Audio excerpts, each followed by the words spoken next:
بسم اللہ الرحمن الرحیم۔ السلام علیکم ورحمۃ اللہ وبرکاتہ۔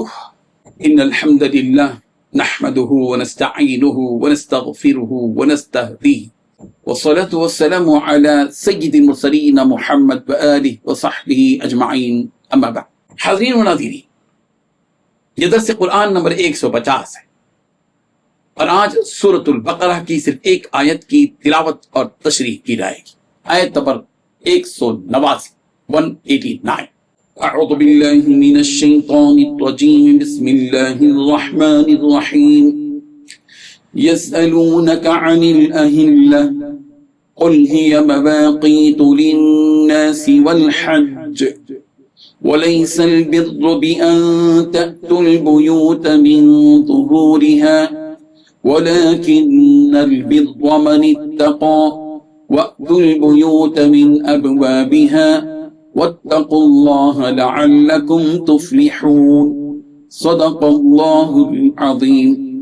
لفظی ترجمہ یوں ہے، یسألونک، لوگ آپ سے سوال کرتے ہیں، عن الأہلة، چاند کے بارے میں، قل، آپ کہہ دیجئے، ہی مواقیت للناس، یہ اوقات مقررہ ہیں لوگوں کے لیے، والحج، اور حج کے لیے، ولیس البر، اور نیکی نہیں ہے کہ بأن تأتوا البیوت، کہ تم گھروں میں آؤ، من ظہورها، پچھواڑوں کی طرف سے، ولکن البر، لیکن اصل نیکی یہ ہے کہ من اتقى، کہ کوئی تقوی اختیار کرے، وأتوا البیوت، تم گھروں میں آؤ، من ابوابها، ان کے دروازوں سے، واتقوا اللہ، اور اللہ سے ڈرو، لعلکم تفلحون، تاکہ تم کامیاب ہو جاؤ۔ ترجمہ یوں ہے، لوگ آپ سے نئے مہینوں کے چاند کے بارے میں پوچھتے ہیں، آپ انہیں بتا دیجئے کہ یہ لوگوں کے مختلف معاملات کے علاوہ حج کے اوقات متعین کرنے کے لیے، اور یہ کوئی نیکی نہیں ہے کہ تم گھروں میں ان کی پشت کی طرف سے داخل ہو، بلکہ نیکی یہ ہے کہ انسان تقوی اختیار کرے اور تم گھروں میں ان کے دروازوں سے داخل ہوا کرو اور اللہ سے ڈرتے رہو تاکہ تمہیں فلاح حاصل ہو۔ اس آیت میں 6 باتیں بیان کی گئی ہیں۔ پہلی بات، لوگ آپ سے نئے مہینوں کے چاند کے بارے میں پوچھتے ہیں۔ دوسری بات، آپ انہیں بتا دیجئے کہ یہ لوگوں کے مختلف معاملات کے علاوہ حج کے اوقات متعین کرنے کے لیے ہیں۔ تیسری بات، یہ کوئی نیکی نہیں ہے کہ تم گھروں میں ان کی پشت کی طرف سے داخل ہو۔ چوتھی بات، بلکہ نیکی ہے کہ انسان تقوی اختیار کرے۔ پانچویں بات، تم گھروں میں ان کے دروازوں سے داخل ہوا کرو۔ چھٹی بات، اللہ سے ڈرتے رہو تاکہ تمہیں فلاح حاصل ہو۔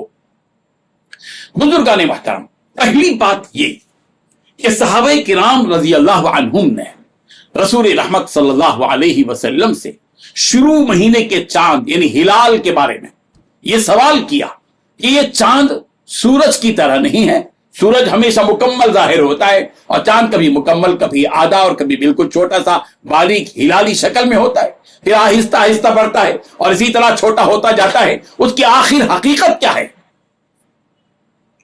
یہاں اس سوال کا جواب دیا گیا، یسألونک عن الأہلة، کہ پیغمبر، لوگ آپ سے ہلال کے بارے میں، چاند کے بارے میں، پہلی تاریخ کے چاند کے بارے میں پوچھتے ہیں، سوال کرتے ہیں۔ کہہ دیجئے پیغمبر، قل ہی مواقیت للناس والحج، کہ چاند سے متعلق، چاند سے تمہاری مصلحتیں وابستہ ہیں کہ اس کے ذریعے سے تمہیں اپنے معاملات، اپنے معاہدوں کی میعاد مقرر کرنا ہوتا ہے اور حج کے ایام معلوم کرنا بھی آسان ہو جاتا ہے۔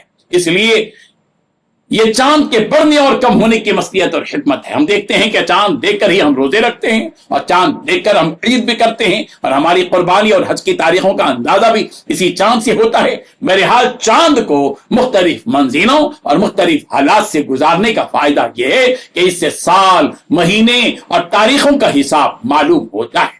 اور دوسری بات جس کی طرف توجہ دلائی گئی کہ تم گھروں کے پچھواڑے سے گھروں میں داخل مت ہو، بلکہ گھر کے دروازوں سے گھروں میں آؤ۔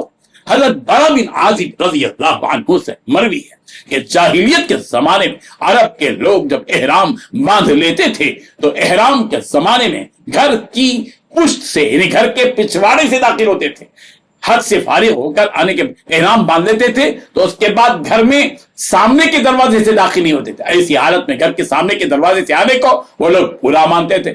اور یہ بھی نقل کیا گیا ہے کہ مدینے کے انصار جب حج کر کے واپس ہوتے تھے تو اپنے گھروں میں دروازوں سے نہیں بلکہ پچھواڑے کی طرف سے داخل ہوتے تھے. ایک انصاری جو حج کر کے آئے تو وہ گھر کے دروازے سے داخل ہو گئے. لوگوں نے ان کو آڑ دلائی کہ تم نے بہت برا کام کیا. اس وقت یہ آیت نازل ہوئی کہ یہ کوئی نیکی نہیں ہے کہ تم گھروں میں ان کے پچھواڑے کی طرف سے داخل ہو، بلکہ اصل نیکی تو تمہارے دل کا تقویٰ ہے جو اختیار تم کرتے ہو، اور تم گھروں میں ان کے دروازوں سے داخل ہوا کرو. اپنی زندگی کے ہر کام میں اصل چیز تقویٰ ہے، تم تقویٰ اختیار کرو، اور اس تقوی کی روش ہی میں تمہاری کامیابی ہے. قرآن مجید نے کامیابی کا فارمولہ یہ بیان کیا کہ آدمی تقوی کی راہ اختیار کرے. قرآن مجید میں یسألونک والی آیتیں بہت سی آئی ہیں. 17 آیتیں ایسی ہیں جہاں یسألونک لفظ قرآن مجید میں موجود ہے. یعنی صحابہ کرام نے پیغمبر سے سوال کیا. سوالات تو صحابہ کرام نے مختلف کیے، لیکن ان سوالات میں سے صرف 17 سوالات کو قرآن مجید نے ذکر کیا یسألونک انداز سے. چنانچہ سورہ بقرہ کی آیت 215 میں ہے یسألونک ماذا ينفقون، لوگ پوچھتے ہیں کہ آپ سے کیا خرچ کریں. سورہ بقرہ کی آیت نمبر 216 میں ہے یسألونک عن الشہر الحرام قتال فی، اشہر حرم میں قتال کے سلسلے میں لوگ آپ سے پیغمبر سوال کرتے ہیں. سورہ مائدہ کی آیت نمبر 4 میں یسألونک ماذا احل لہم، لوگ آپ سے سوال کرتے ہیں کہ ان کے لیے کیا حلال کیا گیا ہے. سورہ اعراف کی آیت نمبر 187 میں ہے یسألونک عن الساعۃ ایان مرساہا، کہ لوگ آپ سے سوال کرتے ہیں قیامت کے بارے میں کہ کب وہ واقع ہوگی. اور سورہ بقرہ کی آیت نمبر 196 میں یہ حج کے سلسلے میں، عمرے کے سلسلے میں، چونکہ حج کا یہاں تذکرہ آیا تھا اس لیے وہ آیت بھی یہاں آپ کے سامنے بیان کرتے ہیں. سورہ بقرہ کی آیت نمبر 196 میں فمن تمتع بالعمرۃ الى الحج فما استيسر من الحج. اللہ تبارک و تعالی ہم سب کو ان آیات کو سمجھنے کی توفیق عطا فرمائے. آمین. وآخر دعوانا ان الحمدللہ رب العالمین. ڈیلی درس قرآن کو سبسکرائب کیجئے، اپنے تاثرات اور مشورے ارسال کیجئے، اور متعلقین کے گروپ بنا کر انہیں روزانہ درس قرآن بھیجیں اور اجر ثواب پائیں.